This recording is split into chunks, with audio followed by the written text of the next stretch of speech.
Hello students, welcome to my YouTube channel physics arena Katwa. और मैं सुरेश कुमार आज आपसे बहुत ही इंटरेस्टिंग टॉपिक डिस्कस करने वाला हूं जिसका नाम है कैपेसिटर।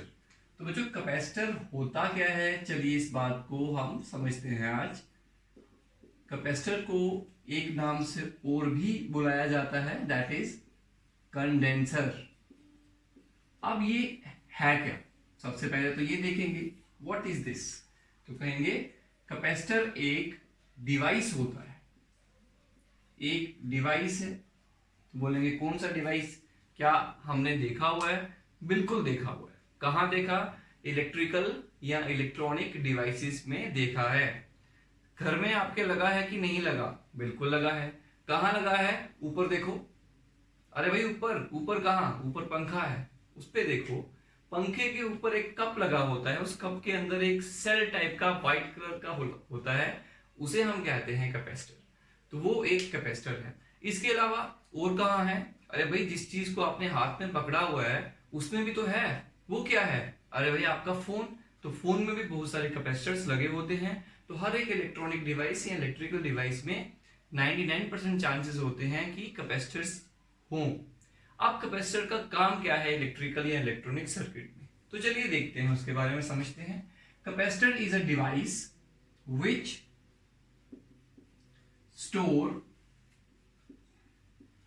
चार्ज। चार्ज ही नहीं, साथ में एनर्जी को भी स्टोर करता है। कौन सी एनर्जी? अरे भाई इलेक्ट्रिकल एनर्जी, वही तो पढ़ रहे हैं हम। तो what is capacitor? Capacitor is a device which store charge as well as energy. अब ये काम कैसे करता है, इसकी फंक्शनिंग कहाँ है, क्या इसका रोल है, इन सब के बारे में अभी हम डिस्कस करने वाले। कैपेसिटर चार्ज को स्टोर करता है और एनर्जी को स्टोर करता है। तो कोई भी डिवाइस अगर चार्ज या एनर्जी को स्टोर करे हम उसे कैपेसिटर कहेंगे। अब कैपेसिटर स्टोरेज करता है तो उसकी स्टोरेज की कैपेसिटी भी तो जाननी पड़ेगी कि उसकी कैपेसिटी कितनी है। तो चलिए सबसे पहले हम इस चीज को डिफाइन करते हैं, समझते हैं कि कैपेसिटी होती क्या है किसी कैपेसिटर की। Capacity of a conductor. अच्छा, मैं कंडक्टर क्यों लिख रहा हूं यहां पे बता देता हूं। एक्चुअली कोई भी कैपेसिटर जो है वो बेसिकली कंडक्टर होता है। Who is a capacitor? Capacitor is a conductor. तो याद रखिएगा कंडक्टर ही कैपेसिटर होता है, बिकॉज कंडक्टर स्टोर कर सकता है चार्ज को या एनर्जी को। कैसे करता है, चलिए इस बात को हम समझते हैं। Let us suppose we have a conductor here. हमारे पास एक कंडक्टर है और बाहर इस जगह पर यहाँ पे एयर है, देयर इज एयर। ओके, हमने क्या किया, हमने इस कंडक्टर को चार्ज दिया, प्लस चार्ज दिया। आपने चार्ज को पकड़ा और इसमें लगा दिया, तो इसमें एक प्लस चार्ज आ गया, बिल्कुल पॉजिटिव चार्ज आया। फिर उसके बाद में आपने क्या किया, एक चार्ज को और इसमें इंट्रोड्यूस करा दिया, पर दूसरे चार्ज को जब आप इसमें इंट्रोड्यूस कराएंगे तो ये वाला चार्ज इस चार्ज को अंदर आने से रिपेल करेगा। इसलिए आपको इस पर वर्क करके इसको अंदर पुश करना पड़ेगा। तो you have to do the work to put this charge in the conductor. तो ठीक है, इसमें दो चार्ज हो गए, फिर आपने तीसरा चार्ज डाला, फिर चौथा डाला। तो हर एक चार्ज को बीच में इन करने के लिए आपको इन चार्जेस पर वर्क करना पड़ेगा, या हम सिंपली कह सकते हैं इन सभी चार्जेस को नजदीक लाने के लिए हमें इस पर वर्क करना पड़ेगा। और वो जो वर्क हम इस पर करते हैं इसको चार्ज करने में, वो इसके अंदर इसकी पोटेंशियल एनर्जी की फॉर्म में स्टोर हो जाता है। तो अब आपको समझ में आया होगा कि जब हम एक कैपेसिटर को चार्ज करते हैं तो चार्ज करने में वर्क करना पड़ता है। क्यों करना पड़ता है? क्योंकि जब एक पॉजिटिव चार्ज को मैंने इन किया तो दूसरे को करते समय वो पहले वाला जो अंदर गया था उसने दूसरे वाले को रिपेल करना है, तो उसकी रिपल्शन के अगेंस्ट आपको वर्क करना पड़ेगा। तो इसलिए जो वर्क आप करेंगे वो इसके अंदर एनर्जी की फॉर्म में स्टोर हो जाएगा। इसीलिए हम कहते हैं कि जब चार्ज स्टोर करते हैं किसी कंडक्टर में तो साथ में एनर्जी भी स्टोर हो जाती है। ठीक है, अब बात ये आती है कि क्या हम इस कंडक्टर को कितना भी चार्ज कर लें या इसकी कोई लिमिट होती है? मतलब क्या इसकी कोई कैपेसिटी होगी, क्या इसकी कोई लिमिट होगी कि यहां तक चार्ज कर सकते हैं, इससे ऊपर चार्ज नहीं कर सकते? जैसे मैं आपको एक एग्जांपल दूं कि अगर हमारे पास एक बकेट है, you have a bucket here, और इस बकेट में आप वाटर डालते हैं तो पानी डालने पर क्या होगा, ये बकेट में एक टाइम पे आएगा कि बकेट फुल होने लगेगी। तो बच्चों अगर ये 25 लीटर की बकेट है तो 25 लीटर पानी आएगा इसके अंदर, तो इसकी कैपेसिटी कितनी हुई 25 लीटर। अब अगर 25 लीटर से ज्यादा पानी इसमें डालेंगे तो वो पानी जो है वो ओवरफ्लो कर जाएगा, लेकिन उससे ज्यादा पानी इसमें फिट नहीं आएगा। इसका मतलब इसकी एक कैपेसिटी है, इस कैपेसिटी से ज्यादा ये पानी को स्टोर नहीं कर सकता। उसी तरह से हम ये जानना चाहते हैं कि अगर हमारे पास एक कंडक्टर है, उस कंडक्टर में हम चार्ज को स्टोर तो करा सकते हैं, लेकिन क्या उसकी कोई कैपेसिटी है, क्या कोई लिमिट है कि कब तक कितना चार्ज इसमें स्टोर हो सकता है। तो चलिए उस बात को थोड़ा समझते हैं। तो देखिए बच्चों, आपने इसमें चार्ज को पुट इन किया, जैसे जैसे आप इसमें चार्ज इंक्रीज कर रहे थे, साथ साथ में क्या हो रहा था कि इसके सरफेस पर यहां पर पोटेंशियल भी इंक्रीज हो रहा है। ऐसा वाला क्वेश्चन मैंने आपको करवाया था, स्फेरिकल चार्ज डिस्ट्रीब्यूशन अगर है तो उसकी वजह से यहाँ पे सरफेस पे पोटेंशियल कितना बनेगा। तो अगर यहाँ पे पोटेंशियल इंक्रीज कर रहा है तो पोटेंशियल इंक्रीज करने से क्या होगा कि इसकी आउटसाइड इस रीजन में इस चार्ज की वजह से जो इलेक्ट्रिक फील्ड बनेगी वो इलेक्ट्रिक फील्ड भी इंक्रीज करेगी ऑब्वियसली। अब बताओ यहाँ इलेक्ट्रिक फील्ड कितनी होती है, तो मैंने आपको गॉस लॉ की थर्ड एप्लीकेशन में बताया था कि इलेक्ट्रिक फील्ड जो है वो होगी 1/4 pi epsilon naught Q upon this is the total charge Q upon R square. तो बच्चों देखो, जैसे जैसे हम चार्ज को इंक्रीज करेंगे वैसे वैसे इलेक्ट्रिक फील्ड भी इंक्रीज होगी। तो when you give the charge this to this conductor, because of that potential increases on the surface and because of that electric field also increases near the region of this charge. इस region में electric field भी बढ़ने लगेगी। अब इस region में कोई ना कोई मीडियम तो जरूर होगा। लेट अस सपोज यहाँ पे एयर है, इस बार एयर ले लेते हैं। तो एयर इलेक्ट्रिक फील्ड के इन्फ्लुएंस में आने की वजह से आयोनाइज हो जाती है, that becomes ionised. How ionised, कैसे आयोनाइज होगी, तो समझते हैं इस बात को। बच्चों देखो, अगर मैं यहाँ पे एक पॉजिटिव चार्ज को रखता हूं और यहां पर एक नेगेटिव चार्ज को रखता हूं, तो यहाँ पे इलेक्ट्रिक फील्ड डेवलप हो जाएगी इसके अंदर, ठीक है। और यहाँ पे मैं एक एयर का मॉलिक्यूल प्लेस करता हूं, late us suppose this is positive of that is nucleus, और यहां पर एक इलेक्ट्रॉन है, this is an atom, atom ले लेते हैं। अब इस इलेक्ट्रिक फील्ड की वजह से क्या होगा कि इस नेगेटिव पर इधर को फोर्स लगेगी और इस पॉजिटिव पर इधर को फोर्स लगेगी, एंड यू नो कि ये दोनों आपस में जुड़े हुए हैं इलेक्ट्रोस्टैटिक फोर्स की वजह से। अब इलेक्ट्रिक फील्ड क्या कर रही है, इन दोनों को अलग करने की कोशिश कर रही है। पर मैं क्या करता हूं, मैं थोड़ा सा फील्ड और बढ़ा देता हूं। मैंने फील्ड बढ़ा दी, चार्ज बढ़ाने से फील्ड बढ़ा। यहाँ पे फील्ड की वैल्यू जैसे जैसे इंक्रीज करेगी वैसे वैसे इन पर जो फोर्स है वो इंक्रीज होती जाएगी। तो एक टाइम आएगा कि आपने इतना फील्ड दे दिया इसको, जिससे क्या हुआ कि इनके बीच में ये बॉन्ड जो है वो टूट गया और ये दोनों प्लस माइनस अलग हो गए। जब ये अलग हो जाएंगे तो इलेक्ट्रॉन अलग हो जाएगा और ये जब आयन जो बचेगा पीछे, जो आयन बनेगा वो अलग हो जाएगा। तो इस तरह से हम इस मॉलिक्यूल को आयोनाइज कर सकते हैं। कब, जब हम उसको इलेक्ट्रिक फील्ड में रखें और एक सफिशिएंट वैल्यू की इलेक्ट्रिक फील्ड उसको प्रोवाइड करें। तो बच्चों वो मैक्सिमम फील्ड, वो मैक्सिमम इलेक्ट्रिक फील्ड जिसको अप्लाई करने से ये आयोनाइज ना हो और उससे ज्यादा फील्ड देंगे तो आयोनाइज हो जाए, उस फील्ड को कहते हैं इस मटेरियल का dielectric strength. Dielectric strength. तो what is dielectric strength of a material, बोलेंगे किसी भी मटेरियल की डाइलेक्ट्रिक स्ट्रेंथ वो वैल्यू होती है इलेक्ट्रिक फील्ड की, वो मैक्सिमम वैल्यू होती है इलेक्ट्रिक फील्ड की जितनी फील्ड में अगर उसको रखें तो आयोनाइज ना हो, अगर उससे ज्यादा फील्ड दें तो आयोनाइज हो जाएगा।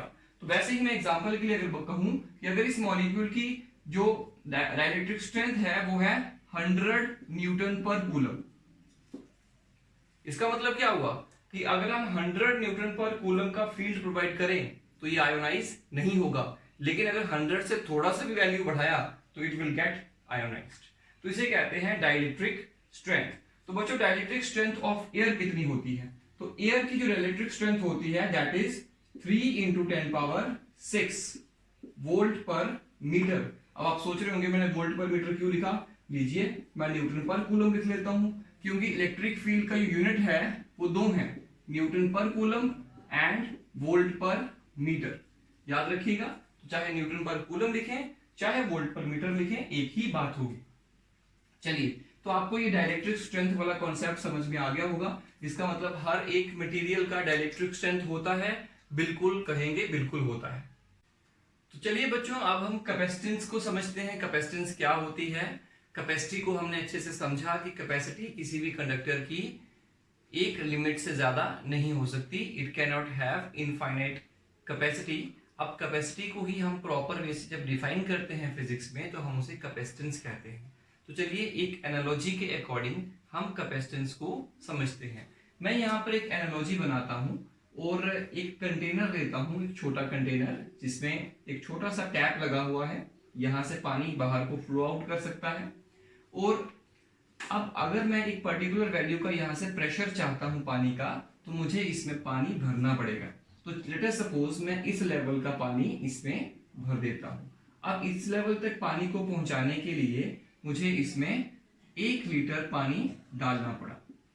बच्चों, पानी को आप समझ लीजिएगा चार्ज, और इस कंटेनर को समझ लीजिएगा कैपेसिटर, और यहां से जितनी वैल्यू का प्रेशर आ रहा है आप उसको समझ लीजिएगा वोल्टेज।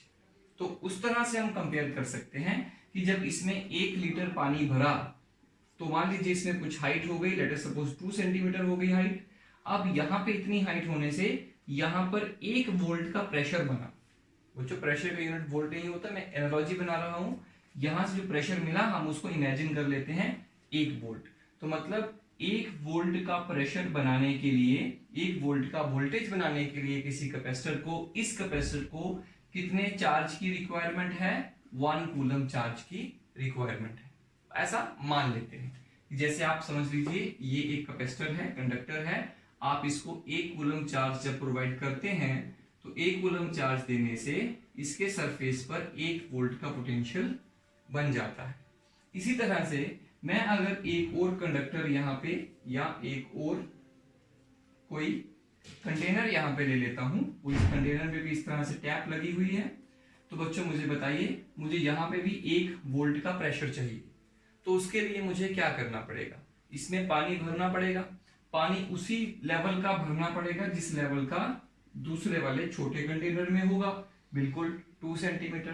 तो बच्चों, इसमें पानी की क्वांटिटी कितनी होनी चाहिए? फिर 1 लीटर से ज्यादा होनी चाहिए। तो late us suppose 5 litre quantity का पानी मैंने इसमें भरा, तो 5 लीटर के भरने से सेम वोल्टेज का वैल्यू हमें यहाँ पे मिला।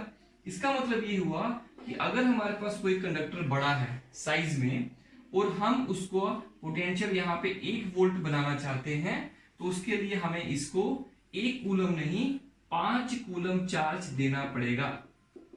बिल्कुल सही कहा।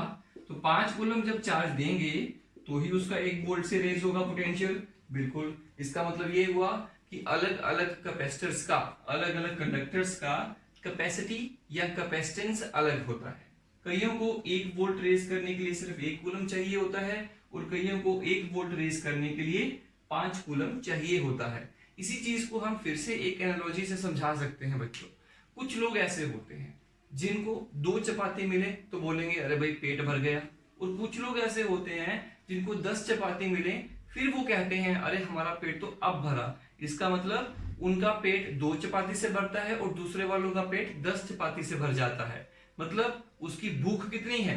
2 चपाती की। और दूसरे बंदे की भूख कितनी है, हंगर कितनी है? तो कहेंगे 5-10 चपाती की। उसी तरीके से अलग अलग कैपेसिटर्स, अलग अलग साइज के कैपेसिटर्स का अलग अलग कैपेसिटेंस होता है। मतलब they require different amount of charges to raise their potential by 1 volt। तो ये इसको हम डिफाइन कैसे करें? तो चलिए समझते हैं इस बात को। What is capacitance? तो बोलेंगे capacitance of a capacitor is the amount of charge required to raise its potential by 1 volt kept in free space। 1 volt से किसी कैपेसिटर का कैपेसिटेंस को बढ़ाने के लिए कितना चार्ज रिक्वायर्ड होगा, वो उसकी कैपेसिटेंस होती है। फॉर अ कंडक्टर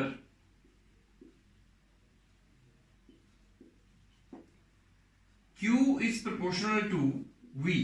कहने का मतलब ये हुआ कि कोई भी कंडक्टर अगर आप लेते हैं, let us suppose spherical conductor है और उस पर चार्ज है, तो उसके सरफेस पे जो पोटेंशियल का वैल्यू होगा that is given by KQ/R²। तो देखिए चार्ज और वोल्टेज आपस में प्रोपोर्शनल है directly. Q is proportional to V and you can also write like this also, Q is equal to C into V। तो बच्चों यहां से C जो है that is called constant of proportionality and is called capacitance of capacitor. C is the capacitance of capacitor। और यहीं से आप ऐसे भी लिख सकते हैं C इक्वल टू Q/V। तो देखिए बच्चों ये इसका फॉर्मूला बना, C इक्वल टू Q/V। अब यहां से देखने पर एक चीज हमें दिख रही है कि कैपेसिटेंस जो है C that is equal to Q/V। माने तो कैपेसिटेंस जो है वो एक चार्ज पे डिपेंड करेगी और एक वोल्टेज पे। बच्चों बिल्कुल भी नहीं।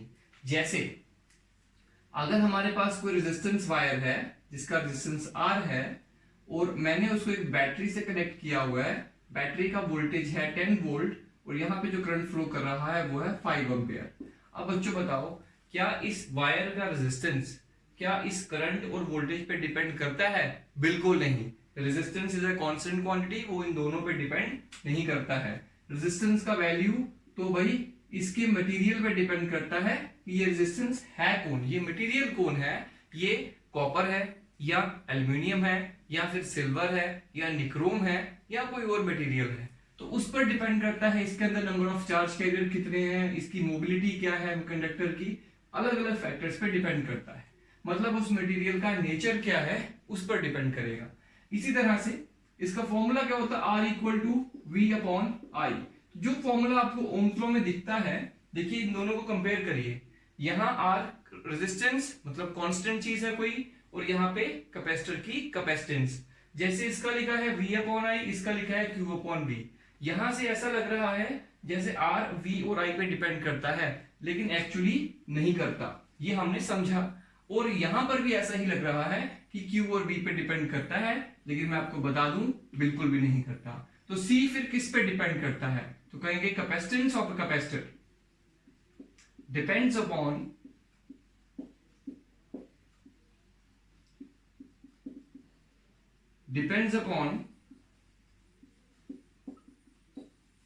size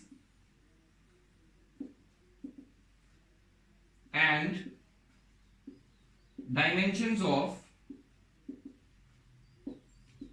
conductor. उस कैपेसिटर की क्या डायमेंशंस हैं उस पर डिपेंड करता है, या उसका क्या साइज है ये उस पर डिपेंड करता है। तो मैं एक बात बता सकता हूं, छोटा कंडक्टर है तो कम कैपेसिटेंस होगी, बड़ा कंडक्टर है तो कैपेसिटेंस ज्यादा होगी। तो याद रखिएगा कंडक्टर चाहे कोई भी हो, उसकी कैपेसिटेंस उसके मटेरियल पे डिपेंड नहीं करती कि वो मटेरियल किसका है, कॉपर का है या एल्यूमिनियम का है, ये उस पर डिपेंड करता है कि उसका साइज क्या है, उसकी डायमेंशंस क्या है, उसकी शेप क्या है। मैं साइज की जगह पे उसकी शेप लिखना ज्यादा ठीक समझूंगा, मैं शेप लिख देता हूं। ये याद रखिएगा। उसके बाद एक चीज और, SI यूनिट ऑफ कैपेसिटेंस, इसका यूनिट भी बनाना पड़ेगा। तो इसका यूनिट होता है फैरेड, FARAD। इसको हम शॉर्ट में लिखते हैं सिंबॉलिक फॉर्म में F। तो बच्चों याद रखिएगा, इस फॉर्मूला से देखिए C इक्वल टू Q/V। तो C 1 फैरेड कब होगा? जब 1 कूलम चार्ज की रिक्वायरमेंट होगी एक कैपेसिटर को 1 वोल्ट से उसके पोटेंशियल को रेज करने के लिए। तो देखिए the capacitance of a capacitor is said to be 1 farad when 1 coulomb is charge required to raise its potential by 1 volt. जब 1 कूलम चार्ज का रिक्वायरमेंट होगा 1 वोल्ट से उस वोल्टेज को बढ़ाने के लिए कैपेसिटर की, तब हम कहेंगे कि उस कैपेसिटर का कैपेसिटेंस 1 फैरेड है। कैपेसिटर में चार्ज को स्टोर करने की हमें जरूरत पड़ती है, बहुत ज्यादा पड़ती है। इसके लिए मैं आपको एक एग्जांपल देता हूं और एग्जांपल के थ्रू हम इस बात को समझते हैं। आपने कैमरा देखा होगा कि कैमरा को जब हम शटर ऑन करके उससे फ्लैश करते हैं तो बहुत ज्यादा फ्लैश प्रोड्यूस होती है। कैपेसिटर में चार्ज को स्टोर करने की क्या जरूरत है बच्चों, इस बात को समझने के लिए मैं एक एग्जांपल लेता हूं आपके सामने, और उस एग्जांपल से हम इस बात को समझ सकते हैं। आपने कैमरा देखा होगा, कैमरा में हम लोग एक 1.5 वोल्ट का सेल लगाते हैं और इस सेल से इतनी ज्यादा फ्लैश प्रोड्यूस होती है कि हम इमेजिन भी नहीं कर सकते। इतनी फ्लैश तो एक 220 वोल्ट जो एलईडी आपके घर में लगा हुआ है वो भी नहीं करता, जितना वो कैमरा का छोटा सा फ्लैश लाइट प्रोड्यूस करता है। अब 1.5 वोल्ट कैसे कैपेबल है इतनी ज्यादा लाइट प्रोड्यूस करने में, उसमें जो मेन रोल है वो इस कैपेसिटर का है। तो चलिए इस बात को थोड़ा सा समझते हैं। तो मैं आपको एक कैमरा के फ्लैश का एक सर्किट बना के दिखाता हूं। ये है एक कैपेसिटर, कैपेसिटर का सिंबल मैं आपको बता देता हूं, सिंबल ऑफ कैपेसिटर। सिंबल बच्चों दो पैरेलल लाइन से इसको रिप्रेजेंट करते हैं। जैसे आपने सुना होगा रेजिस्टेंस को हम इस तरह से बताते हैं, तो कैपेसिटर को हम दो पैरेलल लाइन से बताते हैं। ध्यान रखिएगा बैटरी का सिंबल इस तरह से होता है, एक लाइन थोड़ी बड़ी होती है, एक थोड़ी छोटी होती है, लेकिन कैपेसिटर के लिए दोनों ही बराबर होती है। तो ये मैंने कैपेसिटर लगाया और यहाँ पे एक बैटरी लगा दी, जो बैटरी हम एक कैमरा में डालते हैं।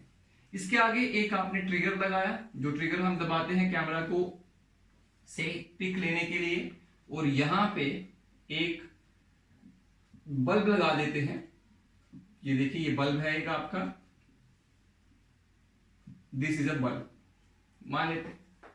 अब बच्चों क्या होता है कि जैसे आपने इसको ऑफ रखा हुआ है तो क्या होगा, ये बैटरी क्या करेगी, इस कैपेसिटर को चार्ज करेगी। चार्ज होने से क्या होगा, इसके एक प्लेट पर पॉजिटिव आ जाएगा, एक प्लेट पर नेगेटिव आएगा। बच्चों इसको पैरेलल प्लेट कैपेसिटर कहते हैं। मैं अभी आपको इसके बाद ये समझाने वाला हूं कि क्या होता है। आप ये समझिए कि इस कैपेसिटर को हमने क्या कर लिया, चार्ज कर लिया। जब ये कैपेसिटर चार्ज हो गया, बहुत ज्यादा चार्ज हो गया, इसके पास बहुत चार्ज आ गया, अब जैसे ही हम ट्रिगर ऑन करेंगे ये सारा चार्ज पॉजिटिव वाला एक साथ इकट्ठा यहां से पास करेगा और इस नेगेटिव पर आ जाएगा। मतलब पॉजिटिव से नेगेटिव की तरफ ये इस तरह से फ्लो करेगा जैसे इसमें होता है। तो जब ये सारा अचानक से इसमें से फ्लो करेगा तो इंस्टेंट एनर्जी मिलेगी, एक साथ एनर्जी मिलेगी, उससे बहुत ज्यादा लाइट प्रोड्यूस होगी।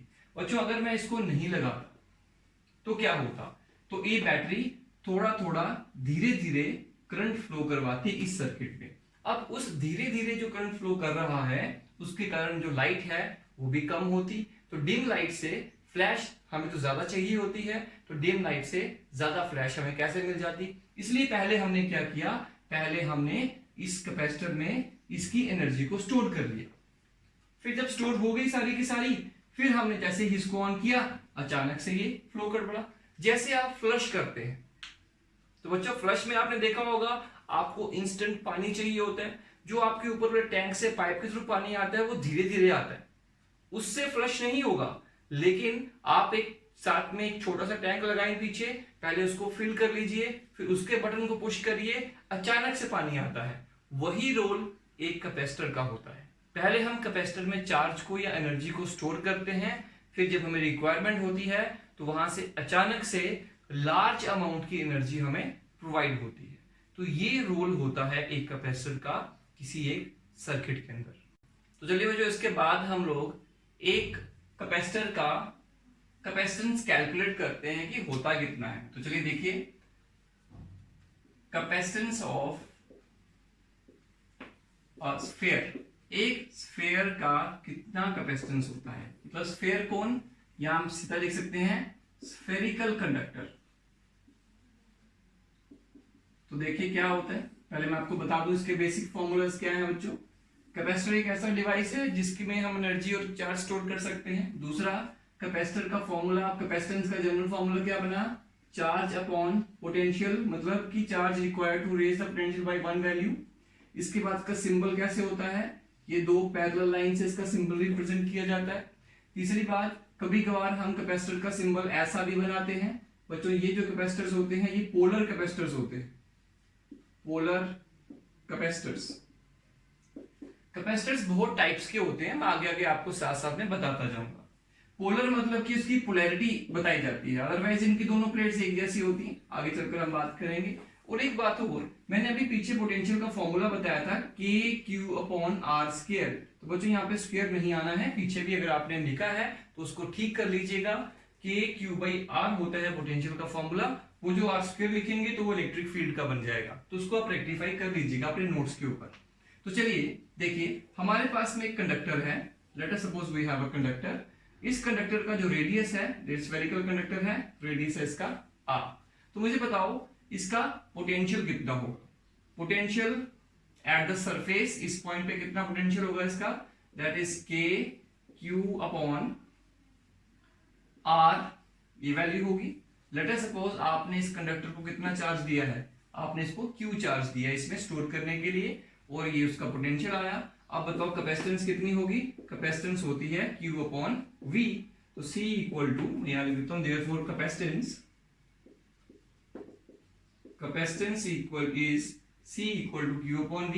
Q तो Q रहेगा और V का वैल्यू कितना है, that is K Q upon R, that is equal to Q get cancel, ये आएगा आपके पास R अपॉन K। और बच्चों R तो रेडियस है और K का वैल्यू क्या होता है, 1/4 पाई एप्सिलॉन नॉट। तो इसको ऊपर ले आइए, तो C किसके बराबर आएगा, 4 pi epsilon not into R। This is the capacitance और expression for capacitance of a spherical conductor.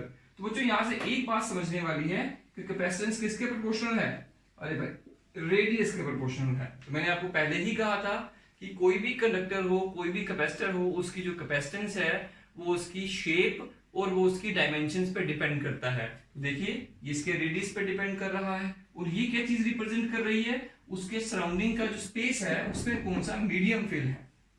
अब अर्थ भी एक स्फीयर है, तो ऐसा सोचिए कि अगर एक ऐसा कंडक्टर है जिसका साइज अर्थ के साइज के बराबर का है, तो उसकी कैपेसिटी कितनी होगी। तो चलिए देखते हैं उसको। अब देखिए हमारे पास अर्थ है, अर्थ का रेडियस आप जानते हैं कितना होता है, अर्थ का रेडियस है 6.4 इंटू 10 पावर 6 मीटर। अब आप ये मान लीजिए कि दिस इज अर्थ, और हमारे पास ये जो कंडक्टर है उसका साइज या उसका रेडियस अर्थ के बराबर का है। तो अगर अर्थ के बराबर का कोई कंडक्टर है तो उसकी कैपेसिटेंस कितनी होगी, तो चलिए उसको जानते हैं। तो देखिए कैपेसिटेंस जो होगी that is equal to 4 pi epsilon not into R, that is equal to, अब कुछ बच्चे यहाँ पे पाई का वैल्यू लिखेंगे, 4 का लिखेंगे, पाई का लिखेंगे, बिल्कुल नहीं, या कोई एप्सिलॉन नॉट का लिखेंगे, ऐसा बिल्कुल मत करना। मैं आपको सीधी बात बता दूं, 1/4 पाई एप्सिलॉन नॉट होता है 9 इंटू 10 पावर 9। तो 1/9 इंटू 10 पावर 9 होगा equal to 4 pi epsilon not. तो इसकी वैल्यू कितनी होगी, 1/9 into 10 power 9 multiply radius, that is 6.4 into 10 power 6। बच्चों जब इसको कैलकुलेट करोगे you will get 711 micro farad.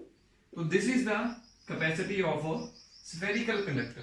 अब सबसे इंटरेस्टिंग बात इसमें यह है कि आप ये नोट करें कि अगर इतना बड़ा कंडक्टर है, जितनी बड़ी हमारी अर्थ है, तो उसकी कैपेसिटेंस देखो माइक्रो फैरेड में आ रही है, इतनी कम कैपेसिटेंस होती है। इसका मतलब तो ये हुआ कि जो डेली लाइफ में हम कंडक्टर्स यूज करेंगे, स्फेरिकल कंडक्टर्स, उनकी कैपेसिटेंस तो फिर बहुत बहुत ज्यादा कम होगी, और उनके कंपैरिजन में फैरेड जो है वो तो बहुत बड़ा यूनिट हुआ कैपेसिटेंस का। मतलब कि एक कंडक्टर जिसकी कैपेसिटेंस 1 फैरेड हो, सोचो वो कितना बड़ा होगा। और कैलकुलेट करके बताओ, क्या कैलकुलेट करके बताना है आपको, एक ऐसा कंडक्टर बताओ, ऐसा स्फेरिकल कंडक्टर जिसकी कैपेसिटेंस 1 फैरेड हो, तो बताओ उसका साइज क्या होगा, माने तो उसका रेडियस क्या होगा। Find out the radius of a capacitor whose capacity is, और उस कैपेसिटेंस इज 1 फैरेड। मतलब इस बार क्या होगा, रेडियस आपको कैलकुलेट करना है, कैपेसिटेंस आपको 1 दी हुई है। ये कैलकुलेट करके आप नीचे कमेंट बॉक्स में अपना आंसर लिख सकते हैं, तो वहां पे मैं आपको वेरीफाई करके बताऊंगा कि सही है कि गलत आया। यहाँ पे इंपॉर्टेंट बात ये है कि फैरेड एक बहुत बड़ा यूनिट होता है, और जो प्रैक्टिकल कैपेसिटर्स होते हैं उनकी कैपेसिटी जो है या उनकी कैपेसिटेंस जो है वो फैरेड के कंपैरिजन में बहुत कम होती है। इसीलिए जो हमारे कैपेसिटर्स होते हैं, जो मोबाइल फोन में या इलेक्ट्रिकल सर्किट्स में होते हैं, वो या तो उनकी कैपेसिटी माइक्रोफैरेड में होती है, या फिर पिकोफैरेड में, या फिर नैनोफैरेड में होती है। ये बात याद रखिएगा। न्यूमेरिकल्स भी जब आप देखेंगे उनमें भी वैल्यू जो होगी फैरेड में नहीं, नैनोफैरेड, पिकोफैरेड या माइक्रोफैरेड में आपको दी जाएगी। अभी जैसे हमने बच्चों नोटिस किया कि एक कैपेसिटर की कैपेसिटेंस बहुत ही कम होती है और हमें कैपेसिटेंस अब ज्यादा चाहिए, तो ज्यादा कैपेसिटेंस बनाने के लिए हमें नए तरह के कैपेसिटर्स को इंट्रोड्यूस करना पड़ेगा, क्रिएट करना पड़ेगा। तो उन्हीं में से एक कैपेसिटर का नाम है पैरेलल प्लेट कैपेसिटर। अब चलिए देखते हैं पैरेलल प्लेट कैपेसिटर क्या होता है। और सबसे इंटरेस्टिंग बात, पैरेलल प्लेट कैपेसिटर की क्या रिक्वायरमेंट थी, तो कहेंगे स्फेरिकल कैपेसिटर्स की कैपेसिटेंस बहुत कम होती है, मतलब एक स्फीयर की जो स्फेरिकल कंडक्टर है उसकी कैपेसिटेंस बहुत कम होती है। तो हमने क्या किया, हमने एक नया तरह का अरेंजमेंट बनाया, जिस अरेंजमेंट में कैपेसिटेंस थोड़ी फर्दर इंप्रूव हुई, मतलब इंक्रीज हो गई। तो चलिए समझते हैं ये है क्या और इसमें कैपेसिटेंस को कैसे इंक्रीज किया गया। तो बच्चों पैरेलल प्लेट कैपेसिटर में आपको नाम से ही समझ में आ रहा होगा कि दो प्लेट्स को आप पैरेलल में रखिए तो उसे हम कहेंगे पैरेलल प्लेट कैपेसिटर। अब ये काम कैसे करता है, इसके थ्रू कैपेसिटेंस को कैसे इंक्रीज किया गया, इस बात को समझते हैं। तो सबसे पहले मैं यहाँ पे नंबर 1 डायग्राम बनाता हूँ। हमारे पास में एक कंडक्टर है, एक प्लेट है, मान लीजिए this is the plate, like this, मैंने इसे हाथ रखा हुआ है, इसको हमने पॉजिटिव चार्ज दिया, इसको हमने चार्ज दिया, let it be Q charge दिया, जितनी इसकी कैपेसिटी थी उतना चार्ज इसको दे दिया। अगर हम इससे ज्यादा चार्ज इसको देंगे तो बच्चों वो चार्ज लीक कर जाएगा, ये मैंने आपको पहले ही बता चुका है। तो we charge it up to its capacity, ठीक। नंबर 2 स्टेप, फिर मैंने क्या किया, इसी प्लेट के नजदीक में, इसी प्लेट के नजदीक में एक और प्लेट को प्लेस कर दिया। अब मैं वही डायग्राम फिर से बना रहा हूं, देखिए अब ये दूसरी डायग्राम देखो, ये वो वाली प्लेट थी, इसमें हमने कितना चार्ज दिया है, क्यू चार्ज दिया है। अब इसके नजदीक में बच्चों एक प्लेट रख दो, वैसे ही एक और प्लेट रख दो। इस प्लेट को मैं थोड़ा आपको जूम करके दिखा रहा हूं, ये मत समझिएगा ये पतली प्लेट है, ये मोटी प्लेट है, इसको ना जूम करके दिखा रहा हूं, ये थोड़ी सी सिंपल दिखा रहा हूं। अब जैसे ही हम इसके साथ प्लेट रखेंगे तो क्या होगा बच्चों, इस प्लेट के अंदर, ये भी कंडक्टर है, ये भी कंडक्टर है, इस प्लेट के अंदर पोलराइजेशन हो जाएगी। मैं आपको पढ़ा चुका हूं ऑलरेडी पोलराइजेशन क्या होता है, मतलब चार्जेस का सेपरेशन हो जाएगा। And since it is a conductor, तो इस फेस पर माइनस क्यू आएगा और इस प्लेस पर प्लस क्यू आएगा। तो इस तरह से सिचुएशन बनेगी। अब बच्चों ये प्लेट पास रखने से अब सिचुएशन क्या होगी, लेट अस सपोज देखते हैं। अब जब मैंने इसको क्यू चार्ज दिया था सबसे पहले, तो मान लेते हैं इसका पोटेंशियल कितना हो गया, लेट इट बी 100 वोल्ट था। अब इसका पोटेंशियल 100 वोल्ट है, इससे ज्यादा हम इसको चार्ज नहीं कर सकते थे। जैसे ही हमने इस प्लेट को इसके नजदीक रखा, तो अब इस प्लेट का पोटेंशियल कितना हो जाएगा, तो देखिए इसका प्लेट का टोटल पोटेंशियल कितना होगा, जो इसने खुद बनाया है V1, खुद के चार्ज की वजह से V1 प्लस इस नेगेटिव चार्ज ने भी यहां पे पोटेंशियल बनाना है, तो उसको माइनस V2 करिए क्योंकि वो नेगेटिव पोटेंशियल होगा। अब ये जो चार्ज है ये भी तो यहाँ पे अपना पोटेंशियल बनाएगा, तो उसको लिखेंगे प्लस V3। अब देखो इसका वैल्यू कितना था 100 माइनस, अब ये चार्ज इसके थोड़ा नजदीक है, इसलिए इसका जो पोटेंशियल होगा यहां पर वो मान लेते हैं वो था 60, और ये जो पॉजिटिव है वो इसके पोटेंशियल को और बढ़ा रहा है, लेकिन है थोड़ा इससे दूर है, क्योंकि हम मान लेते हैं इस डिस्टेंस को हम t मान लेते हैं और इस डिस्टेंस को हम r मान लेते हैं, या इसको t मान लेते हैं, इसको r मान लेते हैं। तो बच्चों देखो इसका डिस्टेंस ज्यादा है, इसलिए ये दूर होने की वजह से पोटेंशियल कम बनाएगा, तो positive potential late us suppose 30 बना। नेगेटिव पोटेंशियल पास था, उसने अपना पोटेंशियल ज्यादा बनाया। अब इस प्लेट पर टोटल पोटेंशियल कितना हुआ, इसका खुद का 100 माइनस इसकी वजह से जो बना प्लस इसकी वजह से जो बना, मतलब ये नेगेटिव चार्ज इस प्लेट के पोटेंशियल को कम करने की कोशिश कर रहा है और ये पॉजिटिव चार्ज इस प्लेट पोटेंशियल को बढ़ाने की कोशिश कर रहा है। बट ज्यादा नेट चेंज क्या आएगा, बोलेंगे डिक्रीज आएगा, क्योंकि नेगेटिव पोटेंशियल ज्यादा कम कर रहा है, पॉजिटिव कम बढ़ा रहा है, तो नेट जो है इसका रिजल्ट आएगा 70 वोल्ट। अब बताओ इस पोटेंशियल का, इस प्लेट का पोटेंशियल अब कितना हो गया 70। कैसे हुआ, पहले 100 था, जैसे ही हमने इस प्लेट के पास में एक और प्लेट रखी, एक न्यूट्रल प्लेट रखी, इट इज न्यूट्रल, एक न्यूट्रल प्लेट रखी, तो बस प्लेट रखने से ही इस प्लेट का पोटेंशियल डिक्रीज हो गया। अगर इसका पोटेंशियल डिक्रीज हो गया, इसका मतलब हम इसको अब और चार्ज दे सकते हैं। तो लेट अस सपोज हम इसको अब और चार्ज दे देंगे, इसकी कैपेसिटी क्या हो गई, इंक्रीज। कैसे, फिर से सुनो, जब पोटेंशियल डिक्रीज करता है तो कैपेसिटेंस का फॉर्मूला क्या होता है, Q/V। तो when potential decreases capacitance increases. तो इस अरेंजमेंट का कैपेसिटेंस इस वाले से ज्यादा हो जाएगा, क्योंकि इसका पोटेंशियल कम हुआ, पोटेंशियल कम होने से कैपेसिटेंस ज्यादा हो गई। It means now we can store more charge in this plate. तो बच्चों चलिए स्टेप नंबर 3। स्टेप नंबर 3 क्या होगा, इस प्लेट के नजदीक में जब हमने एक प्लेट और रखी हुई थी, जैसे कि स्टेप नंबर 2 में बताया, तो अब ये एक प्लेट आई। अब इसमें कितना चार्ज हमने दिया है, Q प्लस Q1, क्योंकि इसकी कैपेसिटी बढ़ गई थी। इसके नजदीक में एक और प्लेट रखी हुई थी हम लोगों ने। ये जो प्लेट है उस पर इस फेस पर नेगेटिव चार्ज था और इस फेस पर पॉजिटिव चार्ज था। अब हम क्या करते हैं कि इस प्लेट को ग्राउंड कर देते हैं, मतलब अर्थ कर देंगे। ये अर्थ का सिंबल होता है। जैसे ही इसको अर्थ करेंगे, अर्थ करने से ये सारा पॉजिटिव चार्ज जो होगा वो यहां से फ्लो आउट कर जाएगा अर्थ के अंदर। तो ये पॉजिटिव चार्ज जो है यहां से फ्लो करेगा। फ्लो करने से क्या होगा, इस अपर साइड वाला या बाहर वाले प्लेट जो है उस पे चार्ज अपने ही रहेगा। अब इस पे जो टोटल चार्ज है वो कितना होगा, दैट इज 100, जो उसके खुद की वजह से था, पहले भी 100 था, माइनस 60 ये हुआ। अब ये जो 30 था इस पॉजिटिव चार्ज की वजह से, जैसे कि हमने इसको रिमूव कर दिया अब इस बार अर्थ करके, तो अब इसकी वजह से नहीं होगा। तो अब जो टोटल पोटेंशियल बनेगा दैट इज 40 वोल्ट। देखिए potential further decreases and we know C equal to Q/V। अगर वोल्टेज और कम हुई मतलब कैपेसिटेंस और ज्यादा बढ़ गई। अब हम इसमें और ज्यादा चार्ज को स्टोर कर सकते हैं। तो देखो स्टेप नंबर 1 में कैपेसिटेंस कम थी, जब हमने उसके पास में एक और नजदीक में प्लेट रखी, इसकी कैपेसिटेंस और बढ़ गई। क्यों, क्योंकि इन चार्जेस की वजह से यहां पे पोटेंशियल डिक्रीज कर गया, मतलब 70 हो गया 100 से। तीसरी बार हमने क्या किया, इस प्लेट को ग्राउंड कर दिया। जैसे ही इस प्लेट को ग्राउंड किया उससे इसकी कैपेसिटेंस और ज्यादा बढ़ गई। तो देखिए कितनी हो गई, अब इसकी कैपेसिटेंस पहले से ज्यादा हो गई। तो इस तरीके से आप एक प्लेट का कैपेसिटेंस देखिए कम था, लेकिन जैसे ही आपने 2 प्लेट्स रखी तो उसका कैपेसिटेंस थोड़ा इंक्रीज हो गया। This is called principle of parallel plate capacitor. इसे हम कहते हैं principle of parallel plate capacitor. बहुत ही इंपॉर्टेंट कॉन्सेप्ट है ये कि एक पैरेलल प्लेट कैपेसिटर का कैपेसिटेंस ज्यादा क्यों होता है एक नॉर्मल प्लेट से, वो सारा का सारा इसमें आंसर छुपा हुआ है।